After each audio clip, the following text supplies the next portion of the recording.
지난주가 첫 예배를 드리신 분들은 아마 지난주와 더불어 오늘이 아마 예배가 굉장히 간격이 있을 거라고 생각이 되고요. 예배를 함께 이렇게 드리면서 정말 우리 주님께서 얼마나 이러한 예배를 받으심에 참 기쁨이 있을까를 생각하게 됩니다. 이 모습 지금 화면 나오고 있나요? 안 나오고 있어요.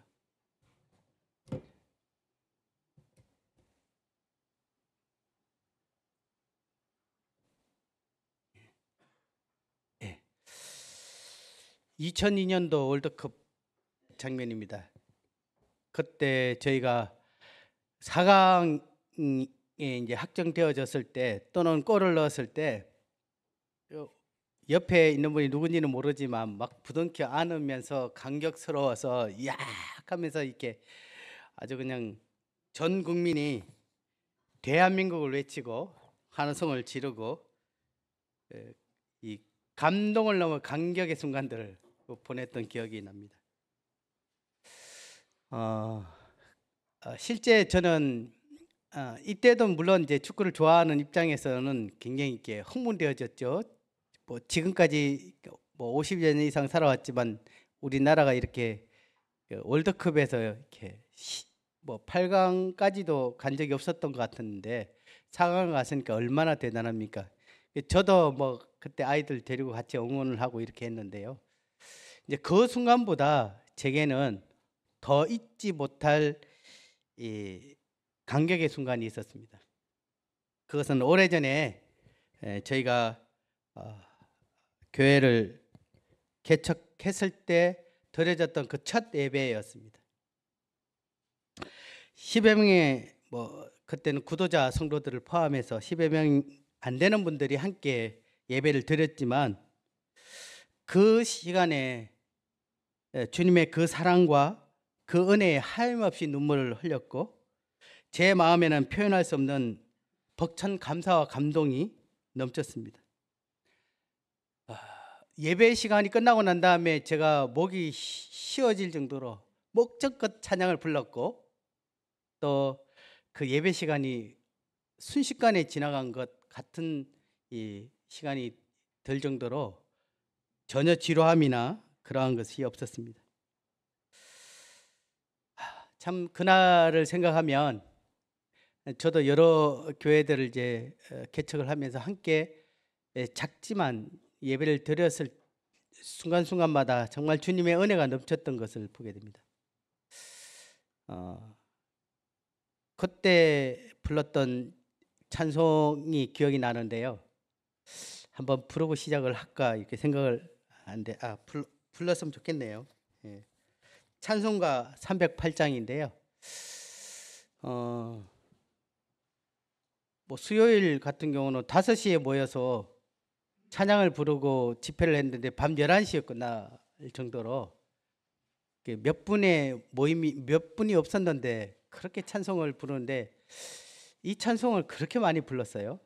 근데 우리가 이 찬송을 저의 이제 어떤 그 감동적인 그런 걸 떠나서 이 가사 내용이 정말 저희가 그렇게 삶을 주님이 베풀어 주셨고 저희 또한 그렇게 삶을 살았으면 하는 그런 바람이 있습니다. 찬송가 308장 같이 성도님들이 좀 함께 이렇게 불러보시면 좋겠습니다.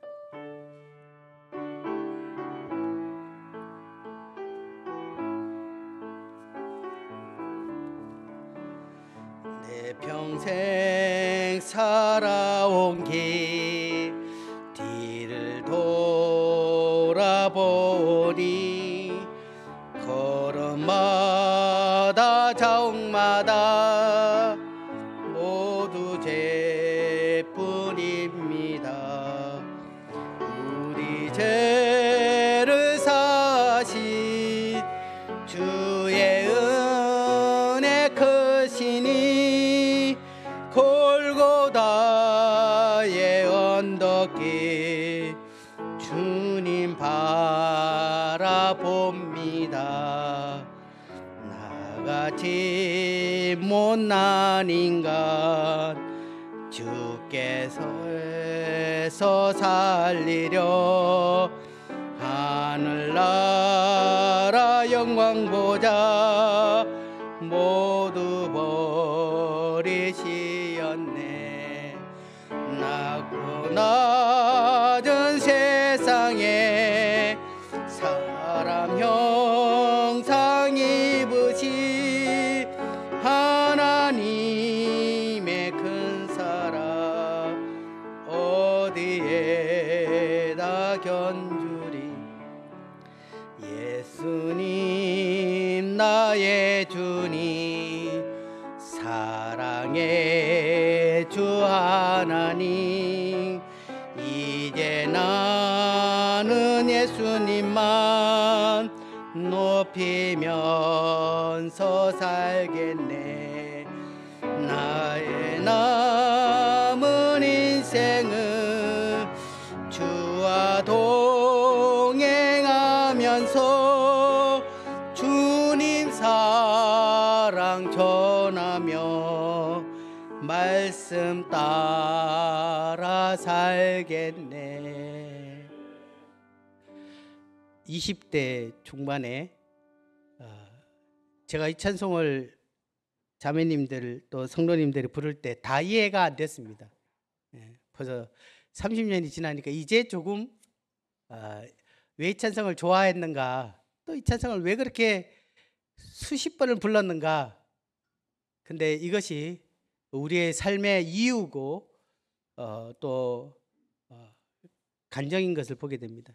나 같은 못난 인간을 위해서 하나님께서는 그 모든 하늘 영광 보좌를 버리시고 이 땅에 오셔서 저의 왕이 되셔도 저희가 충분히 영광을 드릴 수 있는 분이신데도 합당한데도 그분은 왕이 아닌 저희를 종으로 죽음으로 섬기셨던 우리 주님을 기억하게 될 때 몸둘 바를 모르겠고 그 은혜에 감사가 되었습니다.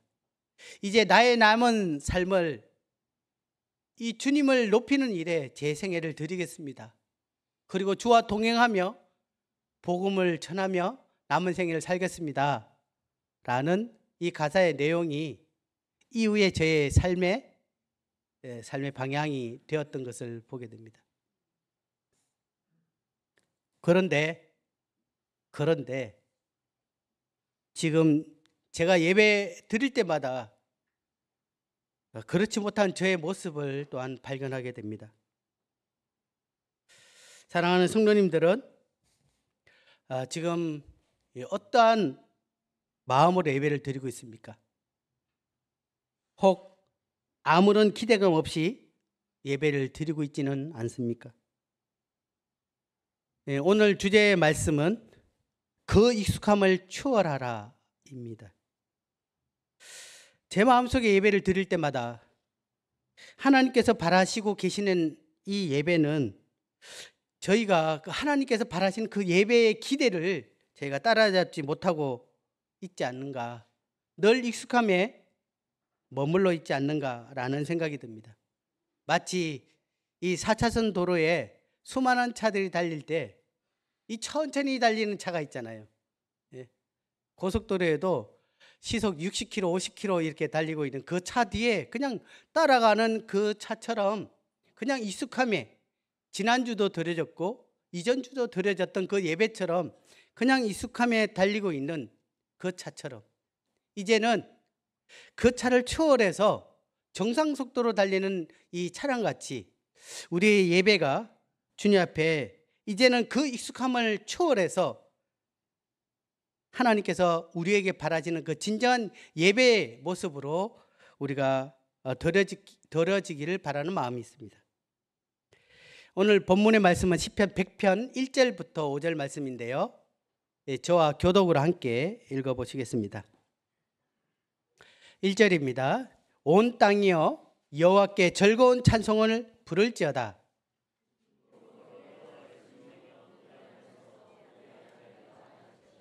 여호와가 우리 하나님이신 줄 너희는 알지어다. 그는 우리를 지으신 이요 우리는 그의 것이니 그의 백성이요 그의 기르시는 양이로다.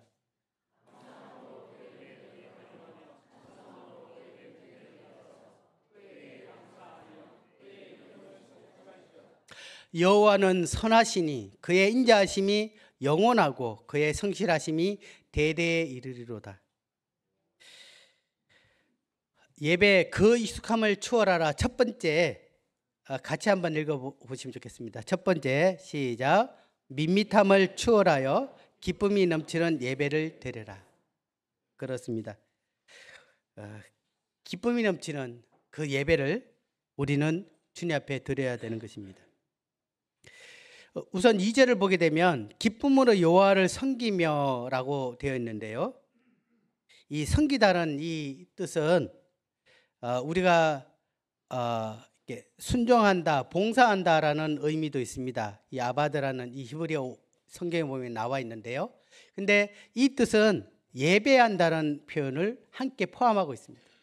기쁨으로 여호와를 섬기며라고 할 때 이 아바드는 기쁨으로 여호와를 예배하다라는 의미입니다. 이 성경에는요, 이 예배한다는 이 아바드라는 단어가 293번이나 언급되고 있습니다. 제가 히브리어 구약 성경 히브리 성경으로 되어 있는데 히브리어에 500단어만 외우면 히브리 성경을 대부분 읽을 수 있다라고 할 정도로 이 단어들이 그렇게 많지는 않습니다. 근데 이 아바드라는 이 단어는 굉장히 많이 나와 있습니다. 그래서 이 구약 성경을 한 글자로 이렇게 줄인다면 바로 예배입니다. 예배. 하나님께서는 왜 이스라엘 백성들을 선택하셨느냐? 그들을 제사장 나라로 선택하셨어요. 하나님은 그들을 통해서 예배받기를 원하십니다. 그와 같이 이 예배는 하나님께서 이스라엘 백성을 선택한 이유이기도 하고 또한 사람을 창조한 목적이기도 하고 더 나아가 저희를 부르신 그 이유이기도 합니다. 1절을 보게 되면 온 땅이여 라고 하는데 이 온 땅이라는 것은 온 땅에 거하는 백성들아, 모든 사람들아 라는 의미입니다. 하나님께서는 사람을 창조하신 그 목적이 이사야에 나와 있습니다. 저희를 통해서 찬송을 받게 하려 합니다. 우리가 하나님 앞에 온전한 찬송과 예배를 드리게 될 때 하나님께서 우리를 만드신 그 목적이 이루어지는 것입니다. 근데 어느 순간 하나님을 찬양해야 될 그 찬송이 우리 인생을 대변하는 노래가 되었고 나를 위한 이 노래가 되어지면서 그 온전한 예배의 그 목적에서 벗어나게 되었습니다. 우리 시편 마지막 절을 보게 되면 150편 6절에 보면 호흡이 있는 자마다 여호와를 찬양할지어다. 할렐루야 할렐루야 찬양하라 이 뜻입니다. 이 호흡이 있는 자마다라는 의미는 호흡이 있는 모든 사람은 하나님을 찬양하라. 또 그 호흡이 끝날 때까지 하나님을 찬양하라 라는 의미를 포함하고 있습니다. 하나님께서 모든 사람들을 통해서 이와 같은 찬양을 받기를 원하시는데 하물며 선택받은 나라와 제사장으로 삼으신 하나님 앞에 우리는 어떠한 자세로 예배를 드려야 될까요? 이 소유리 문답이라고 하는데요. 이 기성교회는 처음 예수님을 믿게 되면 성경 공부를 하는데 그 첫 질문이 이렇게 되어 있습니다. 사람의 첫째 되는 목적은 무엇입니까? 이것을 배우게 돼요. 사람의 첫째 되는 목적. 사람이 왜 살아야 되죠? 라는 의미입니다. 답은요. 하나님을 영화롭게 하는 것과 영원히 그를 즐거워하는 것이다. 이렇게 답이 되어 있습니다. 우리의 삶의 이유는 하나님을 영화롭게 하는 것입니다. 그리고 그분에 대해서 우리는 즐거워하는 것입니다. 얼마만큼요? 영원히. 자, 이제 우리가 주님의 부르심을 받게 되면 주님의 나라에 가게 됩니다. 요한계시록에 이후의 삶에 대해서 기록되어 있습니다. 뭘 하고 있죠? 그렇습니다. 예배를 드립니다. 그곳에서 거룩하다 거룩하다 만군의 주 여호와여 어린 양 대신 우리 주님께 세세토록 영광의 찬양을 드립니다. 그런데 그렇게 지금 저희들이 매주 드려지는 예배처럼 영원히 이와 같은 예배를 드린다면 조금은 실망되지 않지 않겠습니까? 그곳에는 기쁨으로 즐거움으로 벅찬 감동으로 주님 앞에 예배를 드릴 것입니다. 벌써 1000년이 지났네? 벌써 2000년이 지났네? 그 영원한 삶 가운데 저희가 그분으로 인해서 기쁨의 예배를 드리는데 순식간에 시간이 지나간 거죠. 제가 개척 초기에 예배 시간이 그렇게 순식간에 짧았던 것처럼 우리의 마음이 그분으로 인해서 감격되어지고 그분으로 가득 차고 그분이 있어서 즐겁고 그것 때문에 살만 나는 그 예배 시간이 어떻게 예배 시간이 이렇게 짧을까? 라고 생각할 정도로 그렇게 순식간에 예배가 진행될 것입니다. 그런데 요즘 예배 시간이 왜 그렇게 길어요? 라는 이야기를 제가 혹 누구에게 들은 적이 있습니다. 저도 때로는 참 이 예배 시간이 조금은 지루하다는 표현은 그렇고 예배 시간이 조금은 길어졌나? 이렇게 생각되어졌던 때도 있었습니다. 얼마나 주님 앞에 참 제 자신이 부끄러운지 모릅니다. 예배 시간에 정말 그분 앞에 예배를 드린다는 기대감과 벅찬 마음을 가지고 나와야 되는데 오늘 또한 예배를 드리는구나 라는 그러한 밋밋함으로 나올 때가 있는 것을 보게 됩니다. 우리가 어떠한 자세로 예배를 드려야 될까요? 여기에 보면 즐거운 찬송을 부를지어다. 이 즐겁다라는 이 말은 그냥 단순히 흥흥흥거린다는 그러한 의미를 뛰어넘어서 엄청난 기쁨을 가지고 큰 소리로 외쳐 부른다는 이 말로 이 루아라는 단어를 쓰면서 성경은 그렇게 되어 있습니다. 그래서 조금은 아쉬웠어요. 그런데 우리가 여러 번역본인데 새 번역본에는 이렇게 되어 있습니다. 온 땅아 주님께 환호성을 올려라 이렇게 되어 있고요. 2절에는요 기쁨으로 주님을 섬기고 기쁨으로 주님을 예배하고 환호성을 올리면서 그분 앞에 나아가라 이렇게 표현하고 있습니다. 조금은 좀 원문에 좀 가까운 것 같아요. 마치 전쟁터에서 드라마에 보면 그런 장면 있잖아요. 막 열심히 전쟁을 하고 난 다음에 승리했을 때 누군가 칼을 뽑으면서 약 했을 때 온 거기 있는 군사들이 와 하면서 서로 막 부둥켜 안으면서 이렇게 하는 것처럼 죄와 사망으로부터 우리를 이겨내신 그 주님 앞에 사단의 모든 권세를 부서뜨린 그 주님 앞에 우리가 이와 같이 와라는 그 기쁨의 환호성으로 주님 앞에 온전한 예배를 드리기를 주님은 원하시고 있습니다. 그래서 그 기쁨이 이스라엘을 넘어서 온 땅에 온 모든 백성들이 하나님을 향해서 그와 같은 예배를 드리기를 원합니다. 그런 날이 반드시 올 것입니다. 주님이 이 땅 가운데 재림하셨을 때 그렇게 되어질 것이고 우리가 주님 앞에 가서도 주님은 그와 같은 예배를 받으시기를 원하고 또 저희 또한 모두가 기쁨이 넘치는 그런 예배로 주님 앞에 드리게 될 것입니다. 그러면 지금은 그럼 그때 하기 위해서 찾는가요? 지금 또한 우리 예배의 모습이 그렇게 회복되어진 그 밋밋함에서 이제는 조금 더 속도를 내어서 추월한 것처럼 추월해서 주님 앞에 이와 같은 예배를 우리가 드려져야 될 것입니다. 시편 66편에 보게 되면 하나님이 바다를 변하여 육지가 되게 하셨으므로 무리가 걸어서 강을 건너고 우리가 거기서 주로 말미암아 기뻐하였도다. 기뻐하였도다라는 이 말 또한 그와 같습니다. 홍해 바다를 가르시고 그 바다가 변하여 육지처럼 건너갔을 때 또 요단 강물이 갈라져서 그 육지처럼 그것을 건너었을 때 그들은 환호성을 지르면서 하나님 앞에 찬양하였습니다. 그 찬양이 바로 이와 같은 기쁨의 찬양, 한호성의 찬양이었던 것을 보게 됩니다. 저는 우리가 매주 드려진 예배를 보게 될 때 제 생각입니다. 혹 우리의 예배에 대한 의미가 제한적으로 인지하고 있지 않는가라는 생각이 듭니다.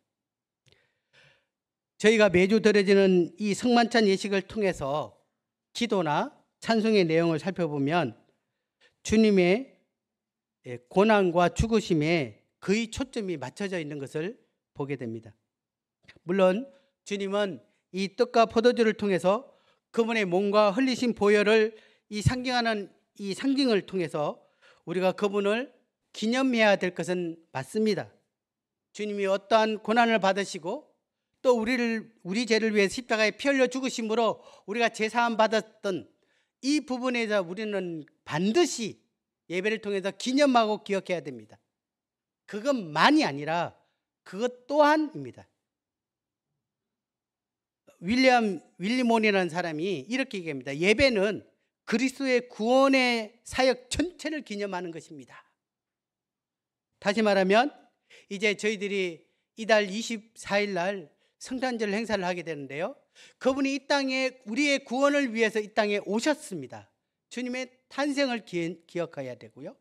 또 그분이 이 땅 가운데 하나님 나라를 전파하시기 위해서 베푸신 그 많은 기적과 사랑과 그분의 행하심 그것들을 또한 기억해야 됩니다.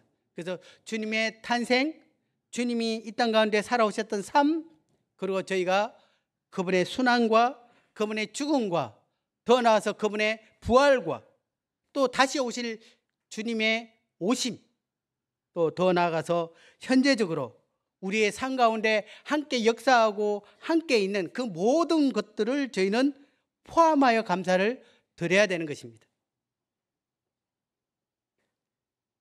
그래서 예배는 추도식과 같은 그런 분위기를 좀 뛰어넘어서 기쁨과 감격과 감사와 온전한 찬송이 있는 예배로 되어져야 된다는 것을 생각이 됩니다. 주님의 부활을 한번 생각해 볼까요? 죄와 사망에 매였던 저희들을 주님이 부활을 통해서 이겨내셨습니다. 그리고 우리에게 보여주셨습니다. 너의 모든 죄가 나의 죽음을 통해서 그 모든 죄를 사하였다. 그리고 사단의 모든 권세를 깨뜨렸다. 그렇게 하면서 우리에게 부활을 통해 우리의 의를 확정해 주셨을 때 우리가 전쟁터에서 승리한 그 군인들처럼 와! 주님이 부활하셨습니다. 이제는 죄에서 해방되었습니다. 사단의 모든 권세에서 벗어났습니다. 할 때 우리가 우울하게 주님 감사합니다. 이렇게 하지는 않을 것입니다. 초대교회 성도들이 예배드렸던 그 날을 보면 안식 후 첫날입니다. 왜 주님이 고난당하신 그 날을 기억하면서 예배를 드리지 않고 그들은 주님의 부활하신 안식 후 첫날 주일날 예배를 드렸을까요? 그렇습니다. 그들이 예배 가운데 기념하고 기억했던 것은 부활이었습니다. 승리였습니다. 기쁨이었습니다. 근데 우리는 도로 이 주일을 금요일로 자꾸 이렇게 되돌려가는 모습들을 보는데 저는 그것이 잘못됐다는 것이 아니라 이제 우리도 더 폭넓은 주님이 바라시는 이제 좀 추월해서 그분의 고난과 죽으심과 이제는 부활과 다시 오실 그 주님을 우리가 함께 찬양을 드려줬으면 하는 바람이 있습니다. 이것이 주님께서 우리에게 원하시는 그러한 모습이 아닐까라는 생각이 듭니다. 그래서 하나님이 받고자 하시는 진정한 예배는 감동을 넘어 최고의 감탄으로 드려지는 예배가 아닐까라는 생각이 듭니다. 사도 바울은 그의 서신시를 통해서 주님의 그러한 고난뿐만 아니라 그분이 함께 하신 그 모든 것에 대해서 하나님의 탁월성에 감동하고 찬탄하고 기쁨으로 영광을 돌려드리는 그러한 내용들을 우리 성경을 통해서 볼 수 있습니다. 두 번째, 예배 그 익숙함을 추월하라. 두 번째 같이 읽어보겠습니다. 시작.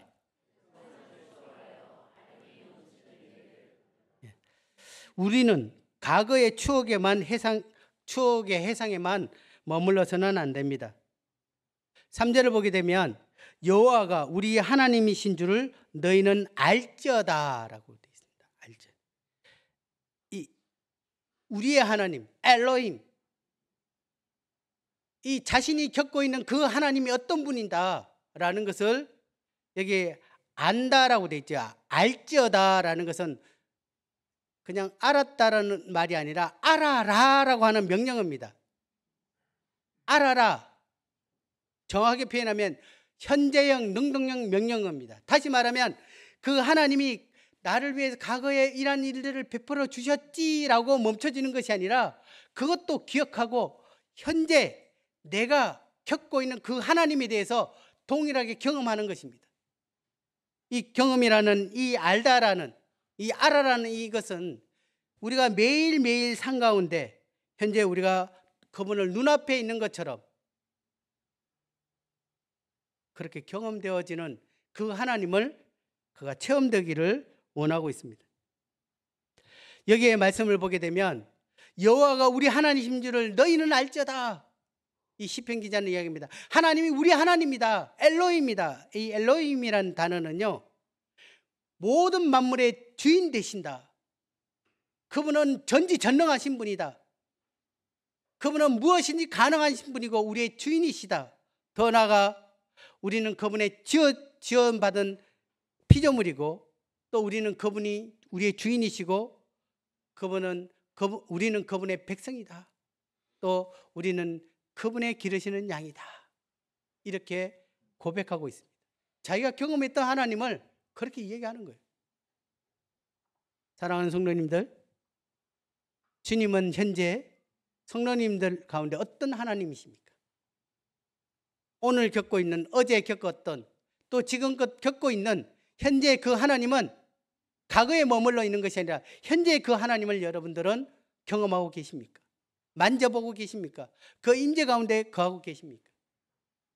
만약 우리가 그렇지 않다면 우리는 과거만 계속 회상하며 주님 저를 위해 구원해 주셨죠. 옛날에 아팠는데 주님 이렇게 해 주셨죠. 계속 우리의 예배는 과거형으로만 드려질 수밖에 없습니다. 제가 선산교회에서 예배를 드릴 때 선산교회 지긋하신 노 성도님들이 예배를 드릴 때 제가 깜짝 놀랐어요. 주님, 오늘 추수를 아침에 하고 왔는데 추수하게 해주셔서 감사합니다. 배가 잘 익었습니다. 풍성한 풍년을 얻게 해주셔서 감사합니다. 저 그때는 좀 갸우뚱거렸어요. 보통 예배 시간에 그런 기도 잘 안 하는데, 근데 제가 이해가 되더라고요. 매일매일의 삶 가운데 함께 하신 그 주님이 살아있는 주님이에요. 근데 우리는 히브리서 5장 6장에 보면 그 주님의 죽으심과 과거에 있는 일들에 계속 머물러 있는 그들에게 이제는 좀 더 나아가라. 이제 부활해서 이제 하나님 오심에 더 나아가서 우리는 영적으로 더 주님을 알아가는 일들에 나아가야 될 것을 히브리서 6장 기자는 그렇게 이야기하고 있습니다. 이제 과거의 해상에서 조금 추월해서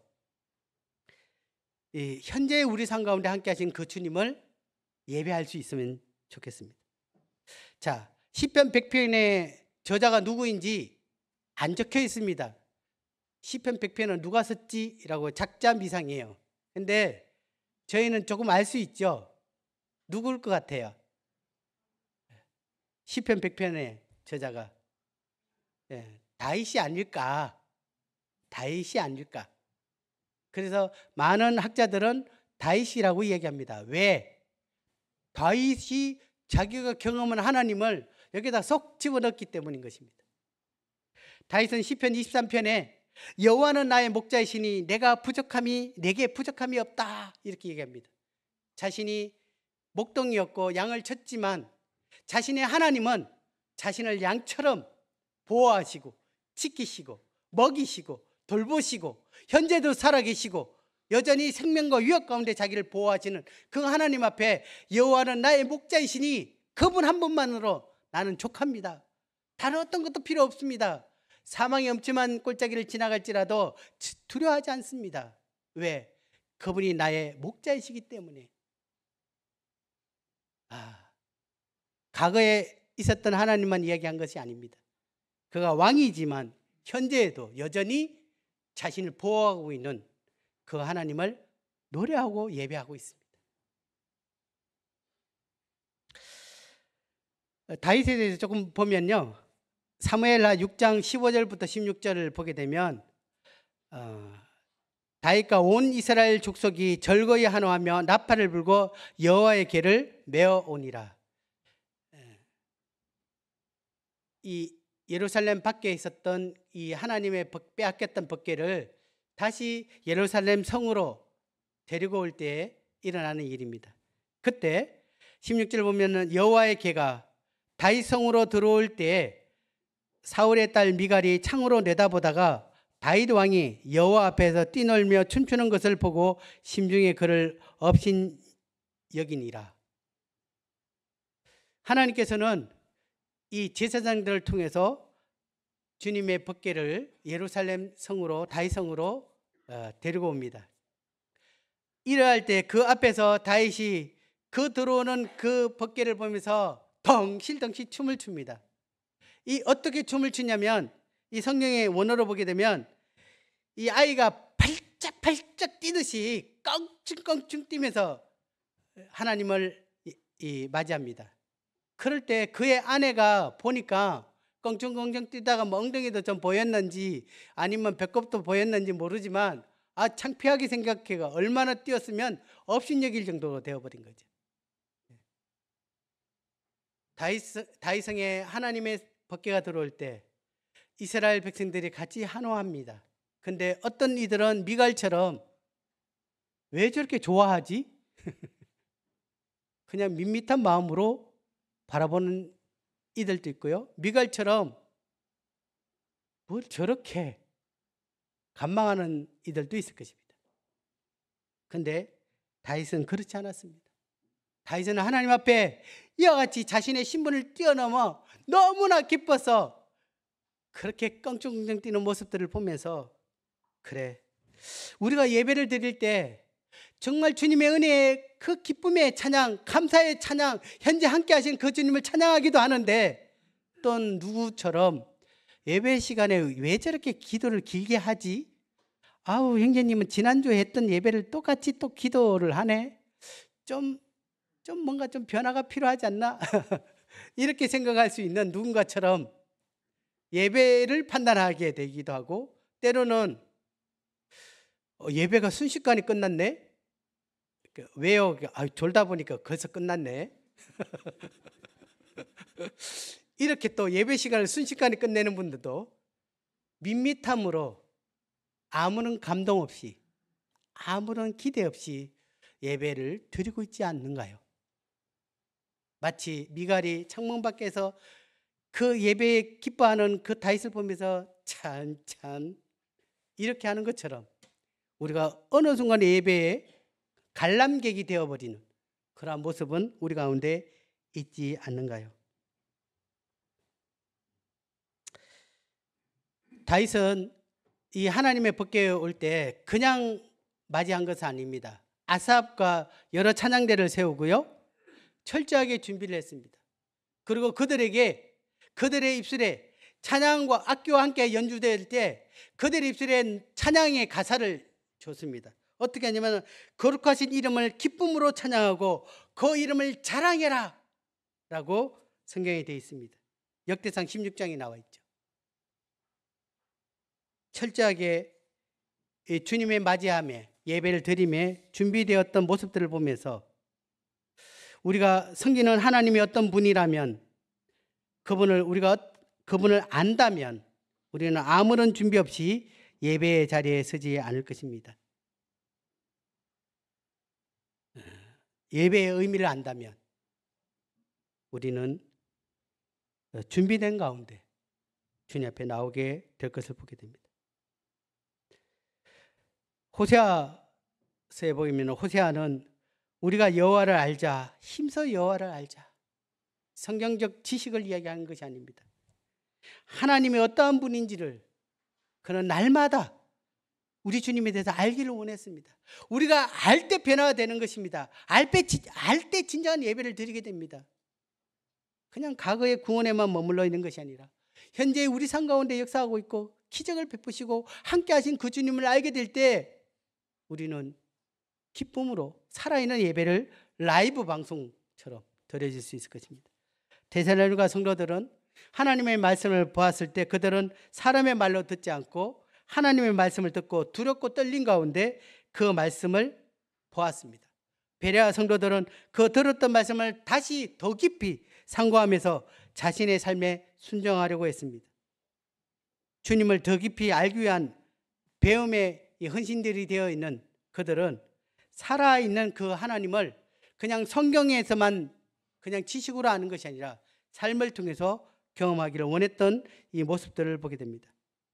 이제 우리는 과거의 구원을 베푸신 은혜와 과거의 경험에만 머무는 것이 아니라 그것을 추월하여 현재 우리의 삶 가운데 함께 하신 그 주님을 더 깊이 알아야 하며 또한 그 분을 온전하게 예배하는 성숙한 예배, 더 수준 높은 예배를 드려야 합니다. 이것이 우리가 하나님 앞에 드려야 될 예배의 추월점인 것을 보게 됩니다. 이제 세 번째입니다. 예배, 그 익숙함을 추월하라. 세 번째 한번 읽어보겠습니다. 시작.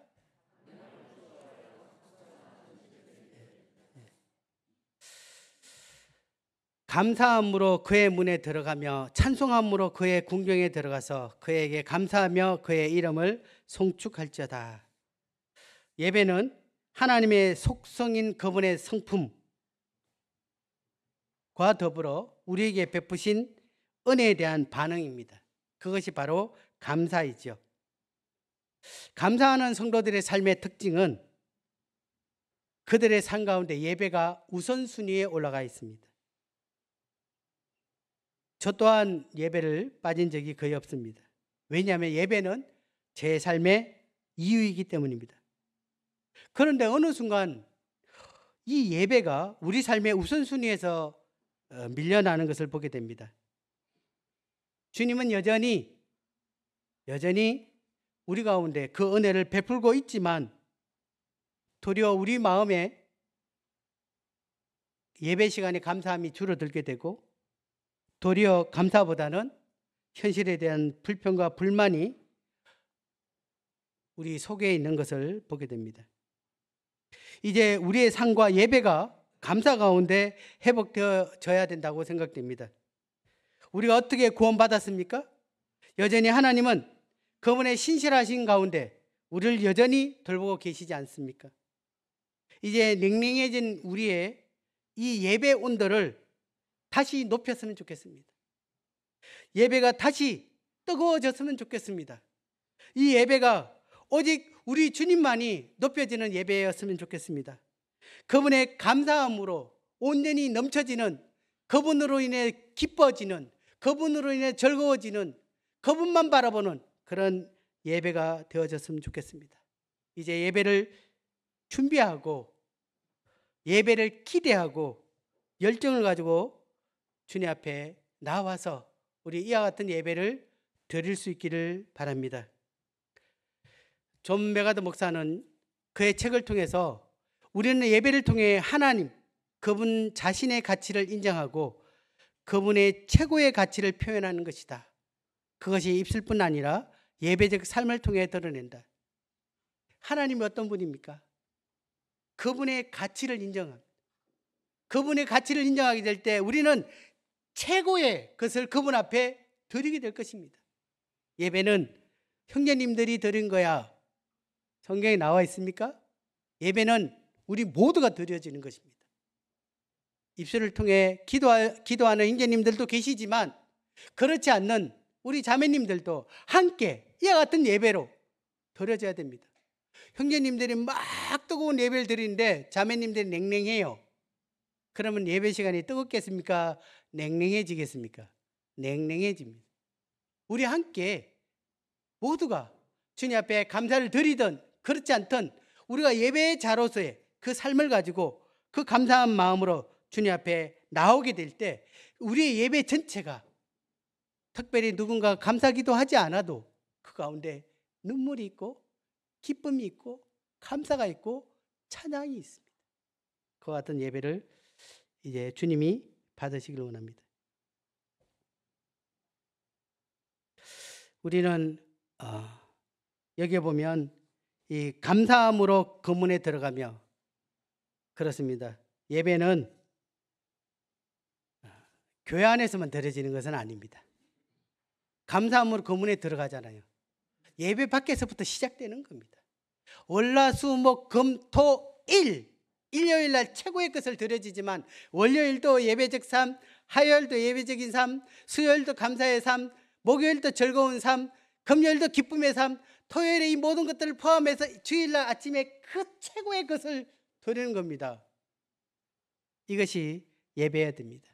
감사함으로 검문에 들어가고 그 안에서도 감사하고 나와서도 감사하고 이것이. 그리고 5절을 보게 되면 그분의 성실하심이 대대에 이르리로다. 자, 다시 한번 5절 다시 읽어보겠습니다. 여호와는 시작.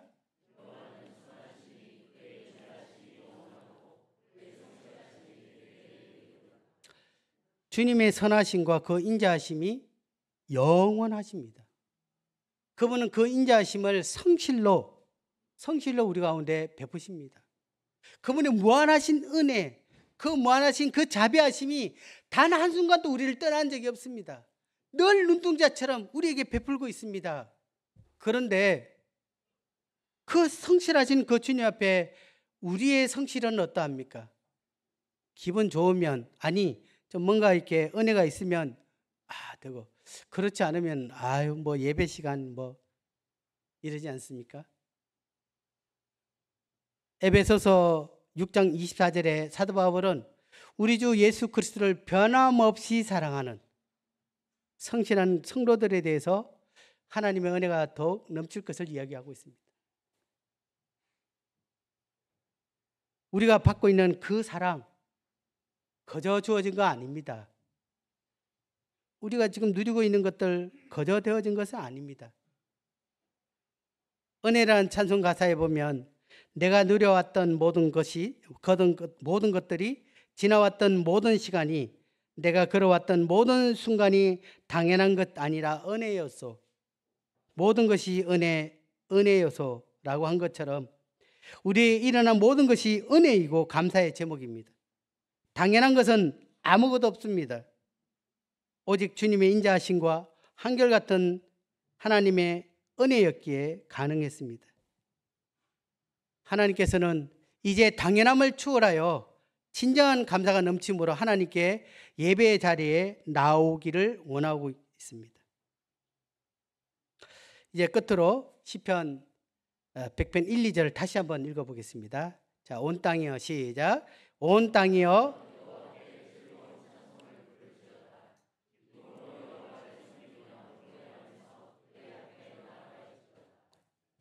몇 달 전에 한 부친님이 교회 수요일 날 이렇게 오셨는데 제가 보니까 지팡이를 하나 더 들고 오셨던 것 같은데요. 그러면서 그렇게 해서 내가 오늘 집회를 참석하기 위해서 주님 앞에 주님 제게 힘을 주십시오 하고 기도하면서 왔다라고 얘기를 들었습니다.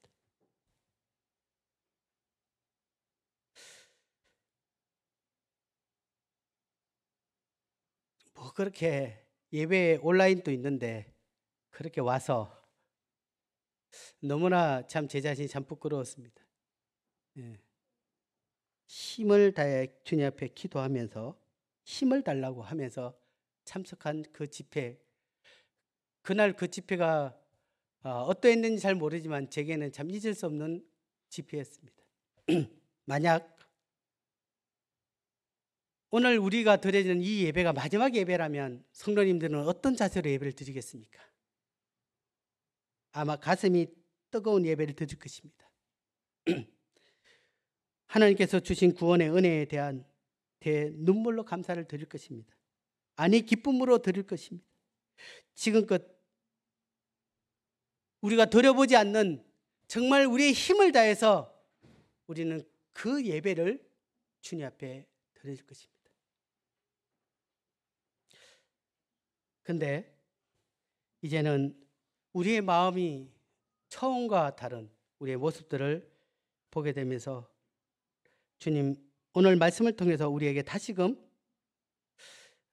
우리의 이 구원과 과거의 해상에만 늘 머무른 밋밋한 타성에 젖는 예배를 이제는 추월해서 또 그것이 당연한 것처럼 여겼던 것들을 좀 벗어나서 기쁨이 있는, 즐거움이 있는, 또 주님의 임재를 노래하는, 감사함이 넘치는 예배를 드리는 예배자가 되기를 원하시고 있습니다.